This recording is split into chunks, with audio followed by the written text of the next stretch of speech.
Halo semuanya, nama saya Mikael Felix dari Universitas Mula Warman, jurusan Teknik, Prodi Elektro angkatan 2020. Saya di sini bersama dengan kakak saya. Silakan Kak, perkenalkan diri. Hai, nama saya Maria Eka. Kegiatan sehari-hari apa? Hari-harinya boleh tahu nggak, Kak? Kegiatan sehari-hari saya sebagai seorang guru di sekolah dasar negeri.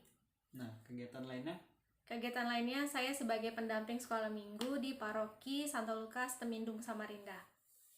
Nah, jadi saya dan kakak saya di sini mau membahas perbedaan sosial dan kegiatan di gereja selama masa pandemi dan sebelum masa pandemi.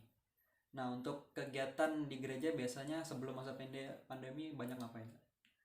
Kalau sebelum pandemi, seperti yang teman-teman juga tahu, kita kan masih setiap minggu itu ada 4 kali misa, masih bisa tatap muka langsung, kegiatan-kegiatan latihan kor, juga kegiatan sekami masih di gereja gitu. Masih bisa tatap muka langsung lah, ketemu dengan umat, dengan anak-anak sekolah minggu. Itu sih. Nah, jadi kalau kita tahu kalau pandemi ini kan sudah mulai awal atau pertengahan Maret gitu. Nah, Betul. semenjak pandemi itu apa sih yang berubah dari kegiatan di lingkungan gereja itu? Yang berubah, eh, kegiatan di gereja seperti latihan kor itu mulai dikurangi, mulai dibatasi. Kegiatan-kegiatan anak-anak muda juga yang untuk rapat, kegiatan-kegiatan lain itu juga mulai dibatasi. Begitu juga kegiatan sekolah minggu. Biasanya kami tatap muka, bisa menyiapkan kegiatan, rapat untuk kegiatan itu masih bisa bertemu langsung. Nah, itu mulai dibatasi. Lalu sekitar bulan Mei atau bulan 5 itu kita baru mulai ada sekolah minggu online. Jadi untuk persiapan apa segala macam kami rapat rapat via Zoom. Jadi kita lebih apa ya? Kebanyakan kalau untuk kegiatan sekolah minggu kita kebanyakan rekaman.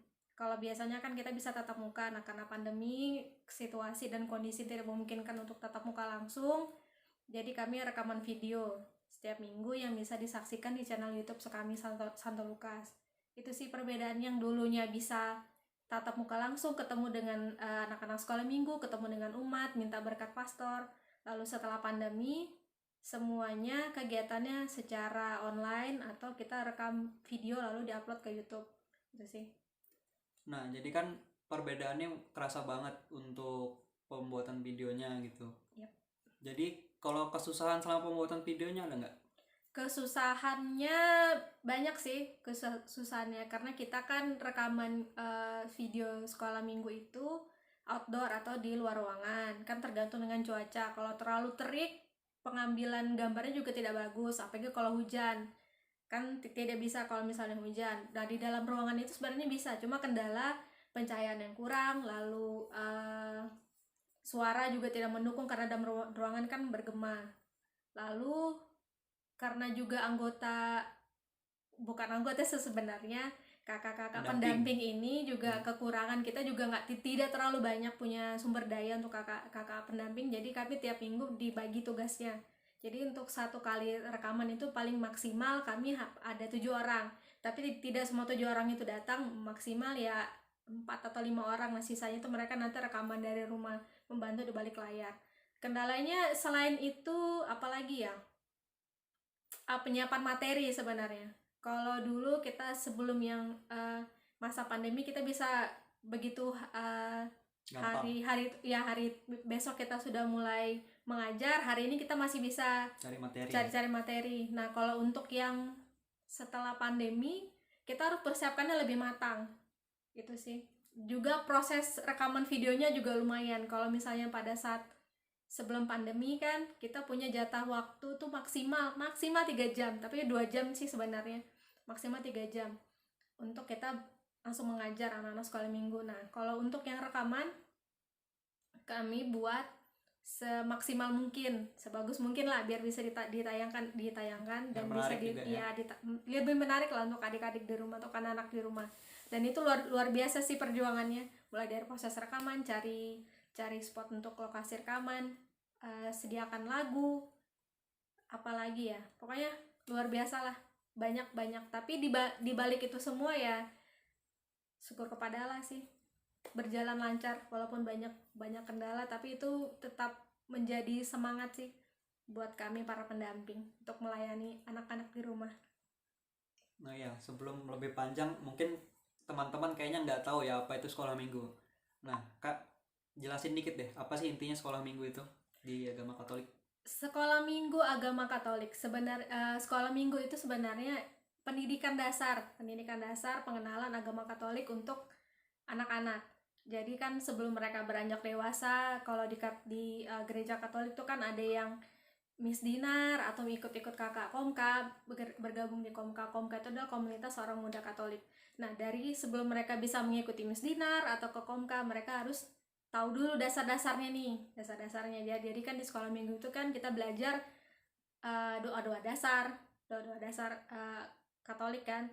Teman-teman sudah pasti tahu lah doa-doa dasar Katolik itu ada berapa, ada 5 kan. Kita ajarin mereka belajar berdoa, belajar bernyanyi, juga belajar mengenal kitab suci, karena penerusnya gereja Katolik itu adalah anak-anak, bukan yang seperti kami ini, bukan.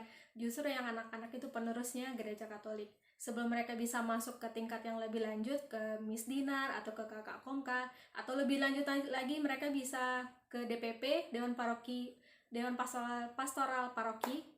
Mereka kan harus melewati dasar dulu, yaitu sekolah minggu. Itu sih sebenarnya pengenalan tentang gereja Katolik, tentang iman Katolik akan iman akan Kristus itu di sekolah minggu. Nah, jadi sekolah minggu itu sama kayak pelajaran agama, cuma dia lebih mendalam aja mungkin ya, kurang lebihnya begitu. Kurang lebih lah, kita belajar dasarnya dulu, sebelum untuk melangkah lebih lanjut itu kita belajar dasarnya, itu intinya sih sebenarnya. Nah, jadi kita tahu kan dari sebelum dan masa pandemi ini banyak cobaannya, banyak kesusahannya, yang dari harusnya sebentar aja menyiapkan sesuatunya untuk sekolah minggunya jadi lama gitu. Ya. Jadi banyak persiapan yang harus dibuat. Nah, jadi itu semuanya tadi itu bentuk perbedaan dalam bentuk di lingkungan gereja selama masa pandemi dan sebelum masa pandemi. Banyak perbedaan yang membuat pembuatan atau pengajaran sekolah minggu itu jadi ya banyak susahnya gitu. Nah, bukan banyak susahnya sih, banyak rumitnya ya, banyak halangan juga gitu. Tantangannya lebih besar ya, sebenarnya di setelah pandemi. Sebelum pandemi kita masih bisa tatap muka, kita masih bisa sering kumpul untuk mendiskusikan tentang kegiatan selanjutnya. Nah, untuk yang setelah pandemi, karena kita nggak bisa terlalu sering berkumpul, jadi kita komunikasi pun hanya lewat media sosial, jadi itu agak kendala sih sebenarnya, tapi tidak menyurutkan semangat kami para pendamping untuk memberikan pelayanan untuk adik-adik di rumah. Lebih tepatnya sebenarnya apa tadi? Lebih memakan waktu, lebih tantangannya lebih banyak, lebih berat, lebih besar tantangannya. Ya, yang paling terasa waktunya berarti ya. Waktunya. Harus kalau misalnya sebelum pandemi kita bisa sekolah minggu maksimal paling lama waktu dari 2 sampai 3 jam. Nah, untuk yang setelah pandemi, kami para pendamping rekaman itu bisa membutuhkan waktu 1 hari, dari mulai jam 8 pagi kadang sampai jam 9 malam baru selesai. Itu belum termasuk video editing dan sebagainya. Belum termasuk. Itu baru proses rekaman. Nah, jadi untuk pembahasan ini mungkin kesimpulannya itu pandemi ini banyak membawa tantangan bagi kita semua untuk masa depan kita, masa sekarang mungkin bahkan. Sekian yang bisa saya sampaikan. Terima kasih untuk kakak saya yang mau jadi narasumber. Sekian dari saya.